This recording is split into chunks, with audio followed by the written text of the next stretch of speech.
दोस्तों, अगर आप इंडियन ओवरसीज बैंक में अपना एक सेविंग्स अकाउंट ओपन करवाने की सोच रहे हो या फिर आपने ऑलरेडी इंडियन ओवरसीज बैंक में अपना एक रेगुलर सेविंग्स अकाउंट ओपन करवा लिया है, तो इस वीडियो को बिल्कुल भी स्किप मत करिएगा, क्योंकि इस वीडियो में हम इंडियन ओवरसीज बैंक के बारे में बिल्कुल डीपली पर बात करेंगे कि इंडियन ओवरसीज बैंक ने 2024 में कितना सर्विस चार्जेस को बढ़ाया है और अब 2025 में आपको कितना सर्विस चार्जेस देना पड़ेगा।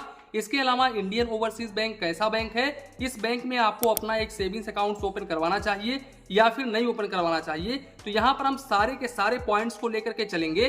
तो चलिए इसी के साथ में वीडियो स्टार्ट करते हैं। दोस्तों, जानकारी के लिए हम आप लोगों को बता दें कि Indian overseas bank government sector का बैंक है। इसके अलावा अगर हम पैसे सुरक्षित को लेकर के बात करें कि अगर आप इस बैंक में अपना एक सेविंग्स अकाउंट ओपन करवाते हो तो यहाँ पर आपका पैसा किस हद तक सुरक्षित होता है, तो यहाँ पर ये बैंक DICGC से इंश्योर है। यहाँ पर आपका 5 लाख रुपए तक का अमाउंट बिल्कुल सिक्योर है, तो यहाँ पर आपको बिल्कुल भी परेशान होने की जरूरत नहीं है। यहाँ पर आपका 5 लाख रुपए तक का अमाउंट बिल्कुल सिक्योर होता है DICGC के अंतर्गत। हालांकि ये गवर्नमेंट सेक्टर बैंक है, तो यहाँ पर डूबने का सवाल ही नहीं पैदा होता है, तो यहाँ पर आप बेफिक्र रहें, आपका अमाउंट बिल्कुल सेफ है और सुरक्षित है।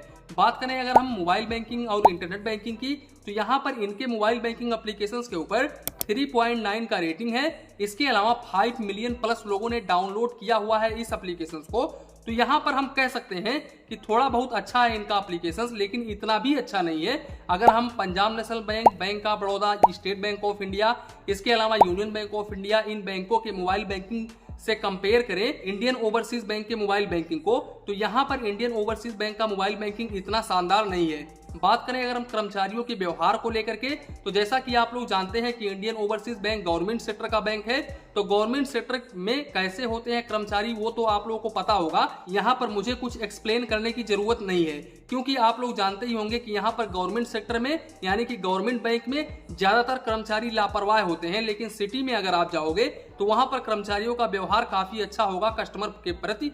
लेकिन वहीं पर अगर आप ग्रामीण क्षेत्र में जाओगे तो वहां पर इनके कर्मचारी इतने अच्छे नहीं होते हैं। लेकिन मैं सभी लोगों को ऐसा नहीं बोल रहा हूं, 100% में से ओनली 75% या फिर 60% कर्मचारी ही ऐसे होंगे जो कि इस तरह का व्यवहार करते हैं कस्टमर्स के साथ में, बाकी सभी अच्छे होते हैं। अब इसके अलावा अगर हम बात करें रेट ऑफ इंटरेस्ट की, तो यहाँ पर इंडियन ओवरसीज बैंक आपको 2.75% पर एनम का रेट ऑफ इंटरेस्ट ऑफर करता है सेविंग्स अकाउंट्स के ऊपर। वहीं पर यहाँ पर इंडियन ओवरसीज बैंक का एक बेस्ट FD स्कीम्स है। यहाँ पर अगर आप इंडियन ओवरसीज बैंक में 444 दिनों का अपना एक FD ओपन करवाते हो, तो यहाँ पर इंडियन ओवरसीज बैंक में आपको 7.30% पर एनम का रेट ऑफ इंटरेस्ट देखने को मिल जाता है। वहीं पर अगर हम सीनियर सिटीजन की बात करें तो सीनियर सिटीजन को 7.80% पर एनम का रेट ऑफ इंटरेस्ट देखने को मिलता है, तो ये काफी शानदार FD स्कीम्स है। तो अगर आपका अकाउंट है इंडियन ओवरसीज बैंक में, तो इस FD को आप चूज कर सकते हो 2025 में। अब यहाँ पर अगर हम बात करें मिनिमम बैलेंस को लेकर के, तो यहाँ पर रूरल और सेमी अर्बन के कस्टमर्स को 500 रुपए क्वार्टरली एवरेज बैलेंस मेंटेन करना पड़ता है। वहीं पर अर्बन और मेट्रो सिटीज के कस्टमर्स को 2000 रुपए क्वार्टरली एवरेज बैलेंस मेंटेन करना पड़ता है। और अगर आप इस बैलेंस को मेंटेन नहीं कर पाते हो, यानी कि कुछ भी मिनिमम बैलेंस मेंटेन नहीं करते हो, तो ऐसे कंडीशंस में रूरल और सेमी अर्बन के कस्टमर्स को 105 रुपए प्लस GST चार्जेस देना पड़ता है क्वार्टरली। वहीं पर मेट्रो सिटी और अर्बन के कस्टमर्स को 150 रुपए प्लस GST क्वार्टरली चार्जेस देना पड़ता है, यानी कि प्रति 3 महीने में मैक्सिमम। वो डिपेंड करता है कि आप अपने अकाउंट में कितना मिनिमम बैलेंस मेंटेन कर रहे हो, उसी के अकॉर्डिंग आपको चार्जेस देना पड़ेगा। यहाँ पर मैंने आपको ओनली मैक्सिमम चार्जेस बताया है। दोस्तों, इंडियन ओवरसीज बैंक में सबसे अच्छी बात यह है कि इंडियन ओवरसीज बैंक में 50 पेज का चेक बुक पर फाइनेंशियल ईयर बिल्कुल फ्री में देखने को मिल जाता है। और अगर आप एक्स्ट्रा चेक बुक लेना चाहते हो तो यहाँ पर आपको ओनली 4 रुपए प्लस GST पर पेज का चार्जेस देना पड़ता है। और इससे अच्छी बात यह है कि इंडियन ओवरसीज बैंक में अगर आप कैश डिपॉजिट करने के लिए जाते हो तो यहाँ पर कैश डिपॉजिट के ऊपर इनका कोई भी सर्विस चार्जेस नहीं है, यानी कि कैश डिपॉजिट आप बिल्कुल फ्री ऑफ कॉस्ट कर सकते हो, जितना बार चाहे उतना बार आप कैश डिपॉजिट कर सकते हैं। बात करें अगर हम कैश विड्रॉवल की कि आप इंडियन ओवरसीज बैंक के ब्रांच से कितने रुपए निकाल सकते हैं, तो यहाँ पर मैं आपको बता दूं 1 फाइनेंशियल ईयर में हाफ ईयर 50 ट्रांजेक्शंस बिल्कुल फ्री में आप कर सकते हो। और अगर आप इस लिमिट को क्रॉस करते हो तो ऐसे कंडीशंस में आपको 5 रुपए plus GST per transaction charges देना पड़ता है, तो इस बात का आप जरूर ध्यान रखें। इसके अलावा अगर आप इंडियन ओवरसीज बैंक में डुप्लीकेट पासबुक लेते हो तो ऐसे कंडीशंस में आपको 100 रुपए प्लस GST डुप्लीकेट पासबुक के ऊपर चार्जेस देना पड़ता है। अब बात करें अगर हम SMS अलर्ट की, तो यहाँ पर आपको इंडियन ओवरसीज बैंक में 25 पैसे पर एसएमएस चार्जेस देना पड़ता है, तो इस बात का आप जरूर ध्यान रखें। इसके अलावा यहाँ पर Indian overseas bank regular savings accounts के ऊपर क्लासिक वेरिएंट का डेबिट कार्ड ऑफर करता है, जो रुपए भी हो सकता है, मास्टर भी हो सकता है, वीजा भी हो सकता है। अगर हम इस डेबिट कार्ड के इशुएंस फीस की बात करें तो यहाँ पर आपको इशुएंस फीस 150 रुपए प्लस जीएसटी चार्जेस देना पड़ता है और एनुअल मेंटेनेंस चार्जेस 250 रुपए प्लस जीएसटी चार्जेस देना पड़ता है, जो कि हर साल आपके अकाउंट से काट लिया जाता है। और यहाँ पर इस डेबिट कार्ड के जरिए आप 30,000 रुपए पर डे निकाल सकते हैं और 75,000 रुपए तक ऑनलाइन ट्रांजेक्शन कर सकते हैं।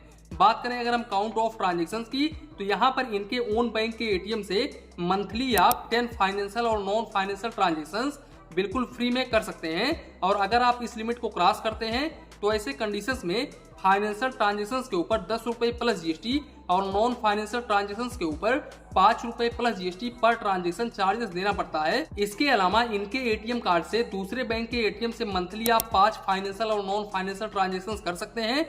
वहीं पर मेट्रो सिटी से ओनली 3 फाइनेंशियल और नॉन फाइनेंशियल ट्रांजेक्शंस मंथली कर सकते हैं बिल्कुल फ्री में। लेकिन अगर आप यहाँ पर इस लिमिट को क्रॉस करते हैं तो ऐसे कंडीशंस में आपको 21 रुपए प्लस जीएसटी पर ट्रांजैक्शन चार्जेस देना पड़ता है। तो दोस्तों कुल मिलाकर के यही था इंडियन ओवरसीज बैंक का रेगुलर सेविंग्स अकाउंट। अब यहाँ पर अगर आप मेरी खुद की ओपिनियन मांगोगे कि मुझे इंडियन ओवरसीज बैंक में अपना एक सेविंग्स अकाउंट ओपन करवाना चाहिए या फिर नहीं ओपन करवाना चाहिए 2025 में, तो देखो अगर आप मिनिमम बैलेंस कम मेंटेन करना चाहते हो, इसके अलावा यहाँ पर सर्विस आपको काफी ज्यादा चाहिए, तो यहाँ पर इंडियन ओवरसीज बैंक इतना बुरा भी नहीं है, काफी अच्छा बैंक है। यहाँ पर आपको 50 पेज का चेकबुक देखने को मिल जाता है, जबकि और गवर्नमेंट बैंक में आपको 50 पेज का चेकबुक पर फाइनेंशियल ईयर देखने को नहीं मिलता है। इसके अलावा डिपॉजिट फीस बिल्कुल फ्री ऑफ कॉस्ट है और यहाँ पर विड्रॉवल के ऊपर भी आपको ज्यादा चार्जेस नहीं देना पड़ रहा है। यहाँ पर ओनली आपको 5 रुपए प्लस जीएसटी पर ट्रांजेक्शन देना पड़ रहा है।